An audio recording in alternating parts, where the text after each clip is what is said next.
राशि ले रहे हैं, ठीक है। तो हमारे जो 12 हाउसेज हैं, एक हाउस हमारा 30 डिग्री का, मतलब एक कमरा 30 गज का समझ लो, ठीक है। वो सारा जो कमरा है वो मंगल का है, राइट। हम कहते हैं ये रूम ईशा का है, ठीक है। तो अब ये जो मेष राशि अभी 30 डिग्री की, कितने डिग्री का बन गया सारा हमारा 360 डिग्री का, है ना। इस 360 डिग्री को जब हमने 12 राशियों में बांटा तो हमारे पास ये 30 डिग्री आ गया। मतलब ये प्लॉट भी 30 डिग्री का, ये भी सारे हाउसेस हमारे जो हैं वो 30 डिग्रीज के हैं। और जो हमारा नक्षत्र है वो 27 है, ठीक है। जब हम इस 360 डिग्री को 27 से भाग करते हैं तो हमारे पास आ जाता है 13 डिग्री 20 मिनट, ठीक है। अब हमारे को बेसिकली जो समझने वाली बात है, बेसिक नक्षत्र में समझना है कि हमारी इस राशि में कोई भी राशि हो, मान लो हमने मेष लेके चले तो 13 डिग्री 20 मिनट तक एक नक्षत्र है, ठीक है।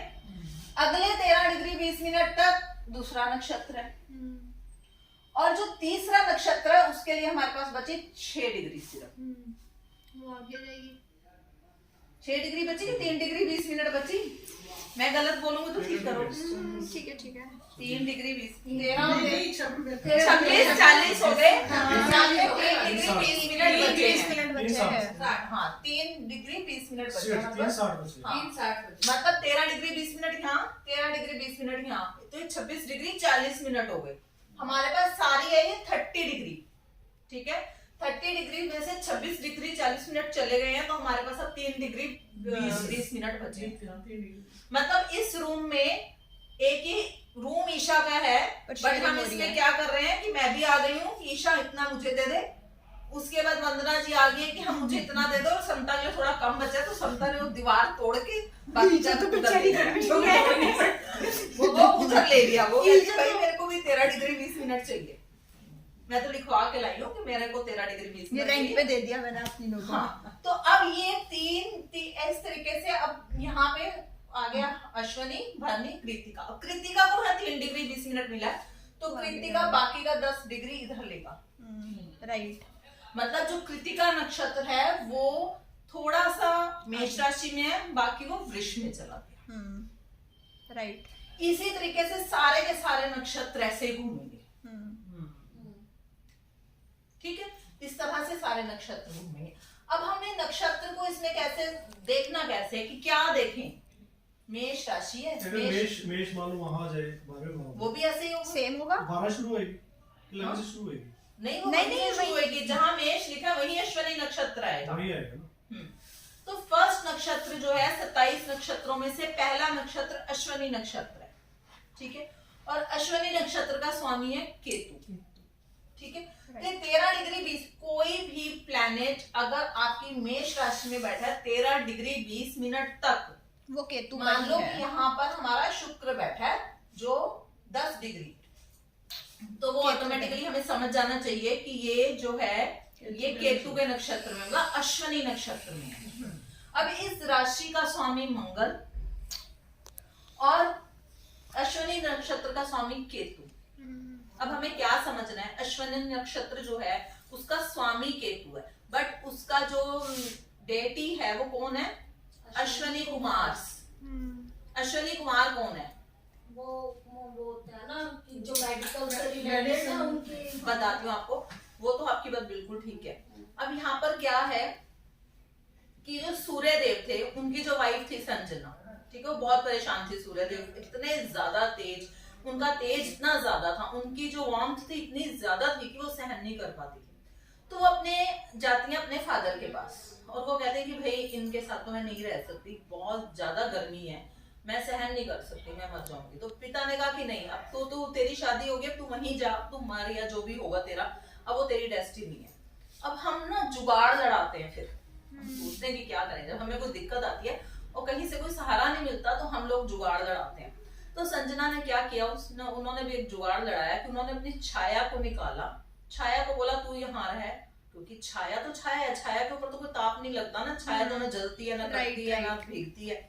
तो उन्होंने अपनी छाया को उतारा और वो सूर्यदेव के साथ रख दिया उनको और खुद चली गई। अब जब छाया, क्योंकि छाया काली थी, छाया में कोई तेज नहीं था, तो वो क्या उनके उसके बाद जो बच्चे हुए शनि, यम और यमी, ठीक है, ये जब बच्चे उनके हुए तो बिल्कुल काले थे। कहाँ सूर्य देव का तेज और कहाँ वो शनि का रंग रूप शक्ल है ना, यम।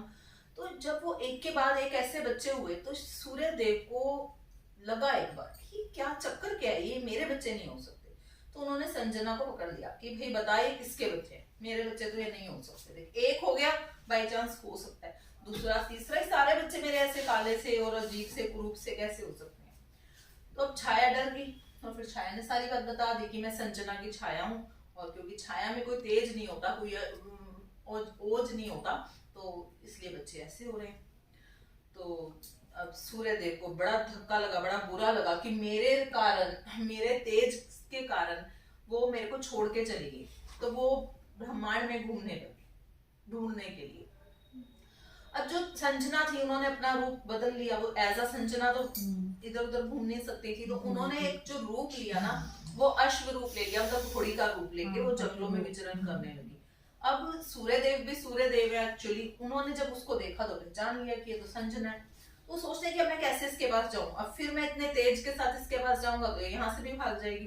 तो वो अश्व का रूप ले लेते हैं, वो घोड़ा बन के ही वहां जाते हैं, ठीक है। तो फिर वो उनके साथ रहते हैं और फिर उनके जो पुत्र होते हैं उनको अश्वनी पुत्र कहा गया, जो केतु नक्षत्र के स्वामी है। हाँ, ये अश्वनी नक्षत्र के स्वामी से हमें नाम से ही पता चलता है कि अश्वनी नक्षत्र। ओके। तो अगर मैंने जो मेरा एक्सपीरियंस है, अगर किसी व्यक्ति की कोई दशा चल रही हो जो अश्वनी नक्षत्र में हो, अगर वो दशा अच्छी नहीं जा रही है तो उसके पास आप उसको बोलो, उस व्यक्ति को बोलो कि घोड़े की एक तस्वीर लगा ले। नंबर ऑफ घोड़ास कुछ होता है मैम? नंबर ऑफ घोड़ास तो देखो सूर्य से हम लेते हैं 7। हाँ तो जी। 7 भी लगा सकता है, 8 भी लगा सकता है। बट अगर हम अश्वनी नक्षत्र में चल रही दशा, अब आप ये देखो एक नक्षत्र होता है जो हमारा नक्षत्र होता है, जिसे हम कहते हैं कि मून हमारे जिस नक्षत्र में है, ठीक है, वो तो अलग बात है, हम उसकी भी रेमेडीज करवाएंगे। But the thing is sometimes हमारी जो दशा चल रही होती है वो दशा जिस नक्षत्र में चल रही होती है उसके स्वामी या उसकी डेटी, गोचर की आप बात कर रहे हो, जिस मतलब गुरु की दशा चल रही है और गुरु बैठा है, मतलब जहाँ पे उसका गोचर हो रहा है, या वो लगन कुंडली में जहाँ बैठे है उस नक्षत्र मान लो किसी की शुक्र की दशा चल रही है, तो फिर शुक्र मेष राशि में 10 डिग्री का बैठा है, इट मींस कि वो अश्वनी नक्षत्र में बैठा है। अश्वनी नक्षत्र का स्वामी केतु है और उनका जो चिन्ह है वो अश्वनी है, ठीक है। तो हमें अश्वनी उस नक्षत्र के स्वामी की भी अगर हम पूजा करवाते हैं या हम कुछ भी करवाते हैं तो बहुत फर्क पड़ता है, इवन उससे भी ज्यादा फर्क पड़ता है जो हम उस ग्रह की करवाते हैं। ये मेरा अपना एक्सपीरियंस है। सेकेंड थिंग कि आपको अश्वनी नक्षत्र जो है केतु का नक्षत्र है, और हमारे पास 6 नक्षत्र ऐसे हैं जिसे हम गंडात कहते हैं, जिसमें 3 केतु के नक्षत्र हैं और 3 बुध के नक्षत्र हैं। तो ये केतु का नक्षत्र है। अगर कभी भी आप किसी को देखो, स्पेशली लगन में, क्योंकि एक तो मंगल हो गया, एक लगन हो गया जो हमारे माइंड का कारक है, एक जो ग्रह हो गया वो केतु के नक्षत्र में हो गया।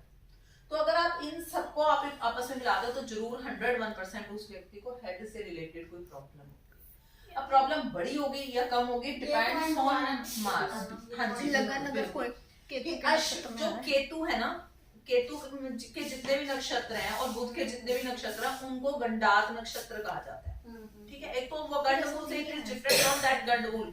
गंडमूल इज जब मून हमारा गंडात नक्षत्रों में होता है। इसमें अगर हमारा कोई भी ग्रह गंडात नक्षत्र मतलब अश्विनी नक्षत्र में आ गया और बाय चांस वो लगन मतलब मेष राशि का लगन है समझो, और लगन जो है लगन में आ गया तो उसको हेड की प्रॉब्लम अक्सर होते देखी गई। और अगर बाय चांस जो राशि का स्वामी मंगल है वो भी कहीं खराब बैठा तो फिर तो हेड की बड़ी प्रॉब्लम होगी।